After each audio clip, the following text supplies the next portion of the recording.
Para a sua segurança, utilize equipamentos de proteção individuais, como óculos, luvas, cinto de segurança quando se fizer necessário e ferramentas adequadas e em bom estado de conservação. Certifique-se de que haja compatibilidade entre as unidades evaporadora e condensadora, observando os modelos impressos nas etiquetas de identificação das duas unidades. As opções de compatibilidade encontram-se no item Características Técnicas do manual. Confira se a tensão da rede onde os equipamentos serão instalados é compatível com a tensão nominal do equipamento. No manual de instalação, operação e manutenção, você encontra as principais informações que precisa. Use-o sempre que necessário. Em caso de dúvidas, entre em contato com o apoio técnico da Carrier pelos fones 4003-9666 para capitais e regiões metropolitanas e 0800-886-9666 para as outras cidades. Com os aparelhos, acompanham os seguintes acessórios: suporte para instalação na parede junto à evaporadora, 8 parafusos de fixação, dreno e vedante, controle remoto com 2 pilhas, suporte do controle remoto, manual do proprietário, manual de instalação, operação e manutenção. Fixação das unidades. Vamos começar com a condensadora. Ela possui o componente responsável pela troca de calor com o ar externo, chamado de condensador. Por isso, deve ser instalada no ambiente externo. Ela deve ser posicionada em um local onde não haja circulação constante de pessoas, um lugar seco e o mais ventilado possível. Que não fique perto de fontes de calor ou vapores, exaustores ou gases inflamáveis e que não fique exposta a ventos predominantes, chuva forte, umidade e poeira excessiva. Use um suporte metálico ou fixe a condensadora sobre uma superfície firme, piso ou base de concreto. É recomendável que você use calços de borracha junto aos pés da unidade, para evitar ruídos indesejáveis. Obedeça às distâncias mínimas recomendadas pelo manual de instalação. Cuide para que o ar quente que sairá dessa condensadora não seja jogado sobre a tomada de ar de uma outra condensadora. Posicionamento da evaporadora. Planeje cuidadosamente a localização da evaporadora, evitando eventuais interferências com outros tipos de instalações já existentes ou projetadas. Exemplos: instalações elétricas e canalizações de água e esgoto. A posição da evaporadora precisa permitir a circulação uniforme do ar em todo o ambiente. Deixe espaço suficiente para os serviços de manutenção ou eventuais reparos. Para garantir a perfeita entrada e saída de ar, respeite os espaços mínimos entre a evaporadora e paredes, teto, piso ou móveis. Posicione o suporte de fixação prevendo a passagem da tubulação de refrigerante, da tubulação de dreno e da interligação elétrica. O manual de instalação traz um desenho com as dimensões que podem ser usadas para posicionar a furação para que ela fique atrás da máquina e não apareça. Ao fixar o suporte na parede do ambiente interno, é preciso cuidar para que fique bem nivelado. Isto evita o risco de vazamento de água na bandeja de condensados da evaporadora. Interligação das unidades, tubulações de refrigerante, elétrica e dreno. É por esta tubulação que o fluido refrigerante vai circular. Você precisa planejar por onde esta tubulação vai passar. É importante lembrar algumas recomendações em relação ao layout da tubulação. Quando a evaporadora estiver em um nível superior à condensadora, é aconselhável elevar a tubulação a um nível superior à evaporadora. Com este cuidado, evitamos um fenômeno chamado migração do líquido, que pode provocar a quebra do compressor. Quanto aos comprimentos, temos o linear e o equivalente. O comprimento linear é a soma dos comprimentos de cada trecho reto. Na instalação do sistema de 9.000 BTU por hora que estamos demonstrando, o comprimento linear, ou real, é de 3,5 metros. Para o cálculo do comprimento equivalente, temos que contar o número de curvas. Nesta instalação, temos 3 curvas. Multiplicamos este número por 0,3. No nosso caso, chegamos a 0,9 metros. Assim, o comprimento equivalente é o resultado do comprimento linear, 3,5 metros, 3,5 metros, mais 0,9 metros, que é igual a 4,4 metros. O desnível da nossa instalação é de 1,6 metros. Agora, veja se o comprimento equivalente e o desnível que você calculou estão dentro dos limites permitidos para o equipamento. Esta informação você encontra no manual de instalação. Para o sistema de 9.000 BTU por hora, o comprimento equivalente máximo é de 20 metros. O desnível máximo é de 8 metros. Evite um comprimento menor do que 2 metros.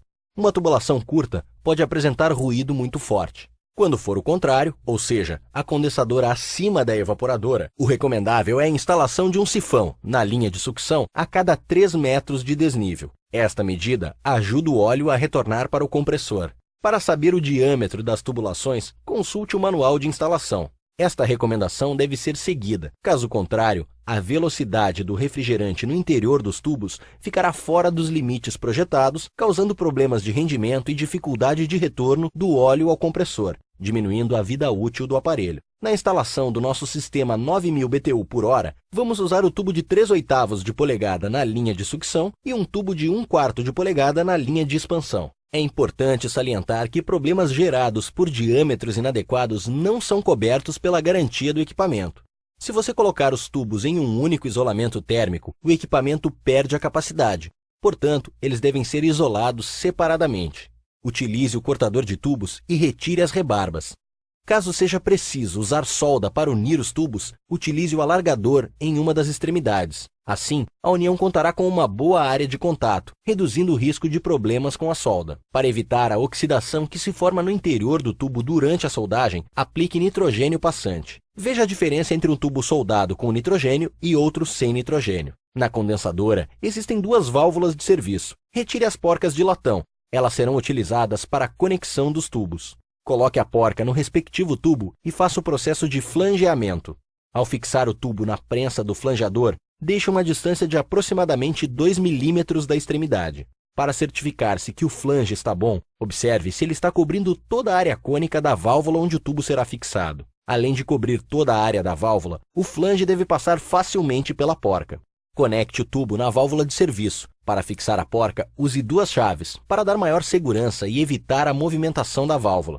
Na evaporadora, retire as porcas dos tubos. Posicione os tubos de cobre e a mangueira de dreno de acordo com o lado por onde estes irão passar. Tenha cuidado para não danificar a tubulação durante este movimento. Nas laterais do equipamento, há tampas descartáveis para a passagem dos tubos e a mangueira de dreno. Aqui, em nossa instalação, vamos retirar a lateral esquerda.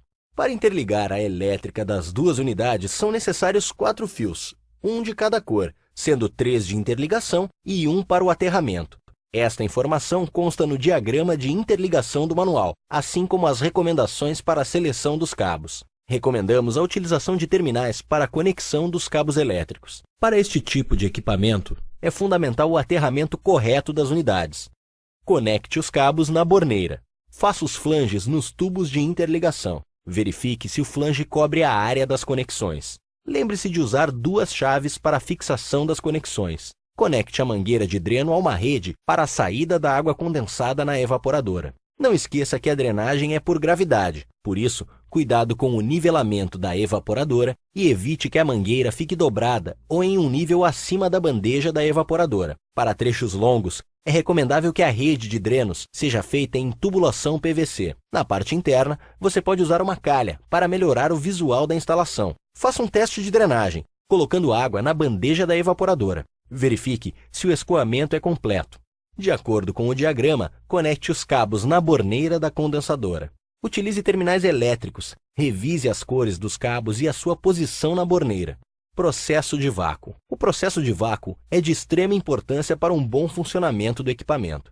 Através dele, os gases incondensáveis, como o ar e o nitrogênio e a umidade, são retirados de dentro da evaporadora e da tubulação. Os gases incondensáveis podem afetar a eficiência do equipamento. Já a umidade provoca alteração na densidade do óleo do compressor. Misturada ao refrigerante e ao óleo, a umidade forma um ácido que atinge o verniz do bobinado do compressor, provocando a sua queima precoce. Aqui você tem uma amostra de como fica a parte interna do compressor se o processo de vácuo não for bem executado. Para a execução adequada de um processo de vácuo, você precisa de uma bomba de vácuo e um vacuômetro. Você pode acompanhar a pressão interna pelo vacuômetro. A unidade usada para medir o vácuo é o micrômetro de coluna de mercúrio. Recomendamos que a faixa atingida fique entre 250 a 500 micrômetros. Para você ter certeza que o sistema está livre de gases incondensáveis, umidade e vazamentos, logo que o sistema atingir a faixa recomendada, desligue a bomba de vácuo e continue monitorando a pressão através do vacuômetro. O normal é que logo depois que a bomba for desligada, a pressão suba um pouco, mas com o tempo ela estabiliza. Quando isso acontece, o sistema está estanque e seco. Se a pressão subir e estabilizar em um valor mais alto, isto indica que ainda existem vapores dentro do sistema. Neste caso, volte a ligar a bomba de vácuo. Se após 2 horas a pressão não estabilizar em nenhum ponto, o sistema possui algum tipo de vazamento. Para identificar um ponto de vazamento, utilize nitrogênio. Primeiro, certifique-se de que as válvulas de serviço da condensadora estejam bem fechadas. Instale o manifold conectando o cilindro de nitrogênio ao sistema. Utilize espuma de sabão para identificar o ponto de vazamento. Após a identificação e correção do vazamento, o processo de vácuo deve ser refeito e novamente avaliado. Estando o sistema estanque e seco, a carga de refrigerante pode ser feita. Carga de refrigerante. O X-Power utiliza como refrigerante o R410A, uma mistura que não destrói a camada de ozônio. Alguns cuidados devem ser tomados na sua utilização. Ele não deve ser misturado a outros refrigerantes como o R22. Na instalação, não deve haver resíduo de óleo mineral, pois o R410A somente é miscível com óleo poliéster. As pressões do R410A são 60% superiores às do R22, por isso, a tubulação deve ter a espessura recomendada. Para evitar contaminação, utilize manifold dedicado próprio para R410A, com conexões adequadas. Por ser uma mistura, o R410A deve ser sempre carregado na forma líquida por peso. As unidades condensadoras saem pré-carregadas com refrigerante suficiente para uma tubulação de interligação de até 7,5 metros. Para definirmos a carga, precisamos saber o comprimento linear ou real. Na nossa instalação, temos um comprimento linear de 3,5 metros, menor do que 7,5 metros. Neste caso, não é necessário fazer uma carga adicional. Basta abrir as válvulas de serviço. O refrigerante levará alguns minutos para estabilizar dentro do sistema. Portanto, só ligue o equipamento após 3 minutos da abertura das válvulas. Nos casos em que o comprimento linear ultrapasse os 7,5 metros, você deve calcular o comprimento excedente. O comprimento excedente é o resultado do comprimento linear menos 7,5 metros. Por exemplo, se você tiver a instalação de um equipamento 9.000 BTU/hora com 10 metros de comprimento linear, então você terá 2,5 metros de comprimento excedente. Veja no manual de instalação a carga adicional. Para saber a quantidade de refrigerante que você precisa adicionar, multiplique o comprimento excedente pelo valor disposto na tabela. Pegando o exemplo que acabamos de ver, multiplique 2,5 metros por 20 gramas por metro, ou seja, você deve adicionar 50 gramas de refrigerante. Vamos aos procedimentos para fazer a carga adicional. Conecte a mangueira de serviço do manifold. Purgue as mangueiras do manifold. Pese o cilindro com a carga.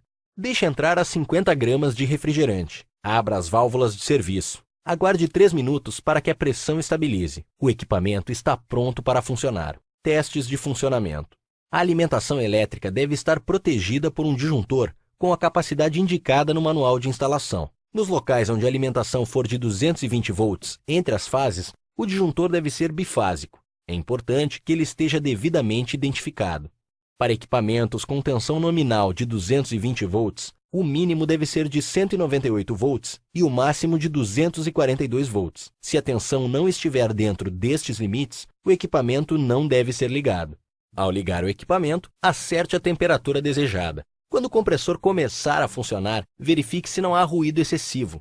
Confira o rendimento medindo a temperatura do ar na entrada e saída do equipamento. Faça este teste depois de 20 minutos de funcionamento. A diferença entre estes dois valores deve estar entre 8 e 12 graus Celsius. O cliente deve ser orientado sobre a forma correta de utilizar o equipamento. Explique que o equipamento possui a função autodiagnóstico, que ajuda a identificar eventuais problemas. Recomende ao cliente as principais ações preventivas, como verificação e limpeza do filtro e a revisão periódica feita por uma empresa credenciada. A aplicação de todos os procedimentos que você viu aqui proporcionará ao equipamento seu melhor funcionamento. E assim, o cliente aproveitará ao máximo todos os benefícios da alta tecnologia do X-Power Inverter.